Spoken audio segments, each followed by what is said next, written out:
I just want to talk initially about Ukraine. It feels like always in war you see women and girls being the victims. Yeah. We spoke to the Ukrainian Deputy Prime Minister on the programme last week, and she was saying she'd heard horrible stories about women being raped for hours and then murdered. So how concerned are you about what's happening to women and girls in Ukraine? No, I'm very much concerned. I think we ultimately always think that war is about guns and bombs, but ultimately it's about women's bodies. So we are hearing stories of human trafficking on the borders, but ultimately I think rape in war is a horrific thing and something that we need to be aware of. You mentioned there about trafficking, sex trafficking on the borders in Poland. What kind of things are you hearing, and how worried are you about what's happening? Do you know what the whole thing is? That the patriarchy and those that want to be able to pry on women and vulnerable children, we'll always do it during a traumatic incident such as this. So a lot of the stuff is anecdotal at the moment, but there are stories of girls going missing.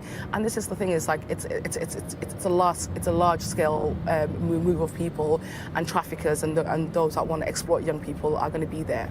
And of course, these are people who are at their most vulnerable. They just fled a war zone.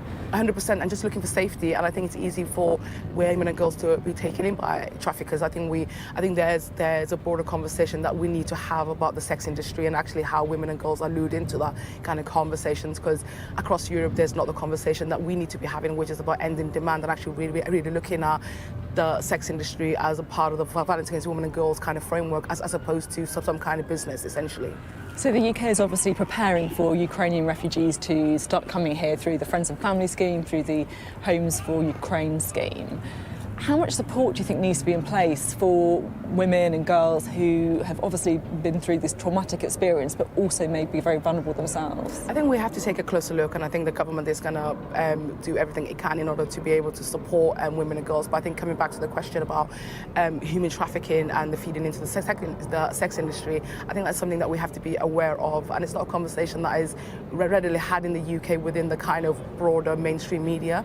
I think we kind of sensationalize it as something that, like, out of a choice or a job. But I do think actually that there is a massive problem, and we will see that through the sex industry and the abuse that women fall into as a result of that. So is that something that you're actively pushing in your advisory role then, looking at the sex industry here? Well, it's something that I was very much keen on talking about when we did the consultation, the fact that I don't actually think that prostitution is a choice. I don't actually see it as employment. I see it as a form of violence against women and girls, and some people think that's a relic view to have, but I think that's a view that a lot of young women are having at the moment. So I would welcome us, specifically within the Home Office or anywhere else, where within the criminal justice system, we're really looking at the sex industry as a form of harm to women and girls. And talking again about the Ukrainian women, how much of a concern is it for you that we are getting this influx of refugees who are at their most vulnerable into people's homes? Is there a safeguarding issue there? There is definitely a safeguarding issue. I don't think we're necessarily doing as much as that we would have done for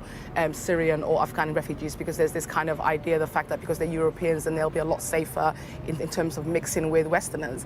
And I just need to, I think within that kind of concept is, again, we've seen again and again that those that want to take advantage of vulnerable people will use this opportunity where people are looking for safety in order to abuse them. So I think we have to be wary and conscious of the fact that there are going to be some people who don't necessarily have the best intentions when they talk about taking refugees in. There's a speed issue, isn't there? Like getting people here quickly, getting them into housing quickly, but also doing the necessary checks. Are you worried that the checks might fall by the wayside slightly? I think because we're having these conversations, I think the checks will happen, but because it's the kind of the less rigid nature of the refugee scheme. So when people are coming in from overseas, in whether it's the Iraqis, the Afghanis, or Somalis, such as myself, I think there was a lot more scrutiny, and I think there was a lot more safeguarding that was in there, because we understood that a lot of these people couldn't speak the language and would find it hard to integrate and mix.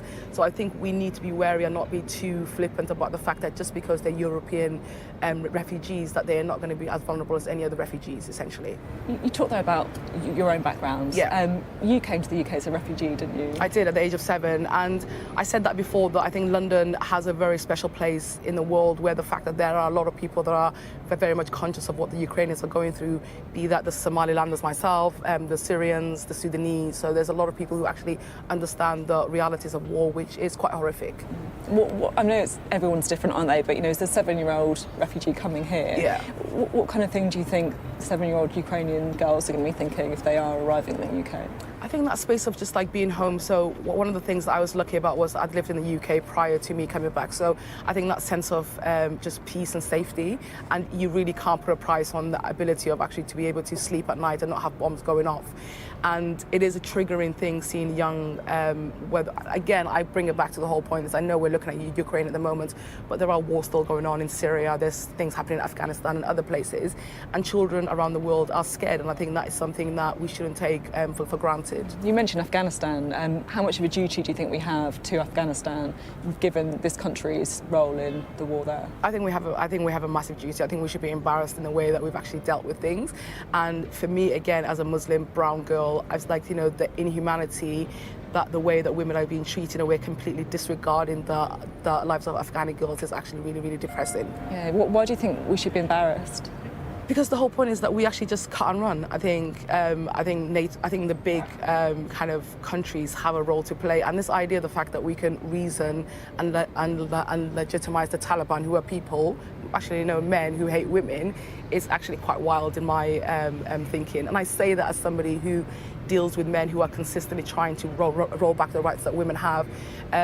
The Taliban don't care about women, and I think we should make that clear. And I think we should be doing as much as we can in order to be able to support a real legitimate, what's the word I'm looking for? A legitimate alternative to the Taliban, essentially. Yeah. When you say we cut and run, who do you mean by we? I mean but I speak as a former child refugee and as a feminist and activist in saying this. But I think that both the UK and the US were actually terrible in the way that they handled Afghanistan. I just want to bring it to the UK because I think it's interesting the point you're making about race.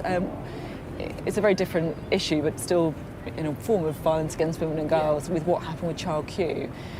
This was the 15-year-old girl who was in the UK, in London, pulled out of an exam and strip searched while on her period by the police while the teachers were outside the room because she was suspected of having cannabis, which there was no drugs found on her. What's your reaction to that story? I mean, I personally found it incredibly shocking. What was your reaction? I know it's an ongoing case and it's something that should horrify us all, and I think the idea of a child being strip searched, be they female or male, should be something that we shouldn't be able to tolerate in this country. And it said, I think in some of the reports afterwards, a safeguarding report said that racism was likely to be a factor in that. Do you know what? It's sad that racism is like this. I remember when the race report came out, and a lot of people wanted me to kind of comment on that. This country is one of the most tolerant countries in Europe, but is there more for us to do? Yes, there is, and I think COVID has actually really brought out a lot of seedy and unrest within people as well. And I've kind of experienced that in the last 2 years. That really horrific experience of racism, which I never thought that the UK could be capable of. Ultimately, we have to talk about the Metropolitan Police and institutional racism. You're talking about the police there and the racism, but also the sexism. And obviously the murder of Sarah Everard by the serving police officer really shone a light on sexism within the Met. I just want to read some of the messages that these were exchanged by officers at Charing Cross Police Force. They were exposed by a report by the police watchdog last month. I would happily rape you. If I was single, I would happily chloroform you. You ever slap your missus? It makes them love you more. Seriously, since I did that, she won't leave me alone. Do you think there is a misogyny 100%. I think there's misogyny, across this country at the moment as well, and there are things that we're not talking about. And ultimately, I think that again, it's about the whole conversation. I was talking about prostitution being seen as work when you're actually paying for a woman's human rights and liberty to be able to have sex with you or not. Access to porn. There's a lot of things that have gone unchecked and kind of corroded the way that we have a social contract. And I say that on a day-to-day basis. I think the social contract between men and women in this country is kind of broken, and we are completely living on two different planets sometimes. Boris Johnson said this week the basic facts of biology are important. Do you think he's on the same side of the debate as you are? Yeah, I think anybody that understands basic biology understands that which side we're on. When I'm not here to say that that I don't believe that trans people should have rights. I fundamentally and 100% do. I've shared platforms way before anybody else did with trans women, and I completely understand how the law has to work when it's things about FGM and all these other kind of things, these conversations. And I will fundamentally support trans people, but but I don't think that should actually take away the rights that women are still fighting for. I guess others would argue that trans women are also women and are also at risk. But the reality is that trans women are being murdered by men, so they're like the people that are killing trans women are the same people that are killing women. So we're on the same side in terms of ending violence against women and girls. And I do think that, and I do support the protection of trans women. But what I don't support is this idea that the fact that feminists like me and women who are fighting for biological women or issues that biological women are facing are the enemy. We are not the enemy. The enemy is male violence, and those things have to change. There are reports that you were in a childcare bubble with the Prime Minister and his wife over Christmas 2020. And this, of course, was at a time when London was under Tier 3 restrictions. Now, at the time you tweeted to say, I've had 2 days of racist and disgusting tweets because Politics for All, a Twitter account, chose to tag me in an untrue story. No, I did not break any rules. So this is your chance to clear up what exactly happened there. I think that tweet said it all, the fact that I didn't break any rules. And what was really interesting was that the number of people who understood that I didn't break any rules that would send me private messages but not say anything publicly with the kind of hateful things that I was getting. So yeah. So you were in a childcare bubble which was allowed at the time with the Prime Minister and Carrie, is that? Like no rules were broken, it's one of the kind of things, and I think it's like the whole point is that's the main thing, that no rules were broken. So, but I think we're kind of trivializing the fact that we're talking about, like, you know, refugees, we're talking about trans rights and everything else like that. I think something that was legal that happened in 2020 should not necessarily be the main bit of news today. Did you visit the number 11 flat at any other time during lockdown restrictions? No. And have you been contacted by the Met Police and their inquiries?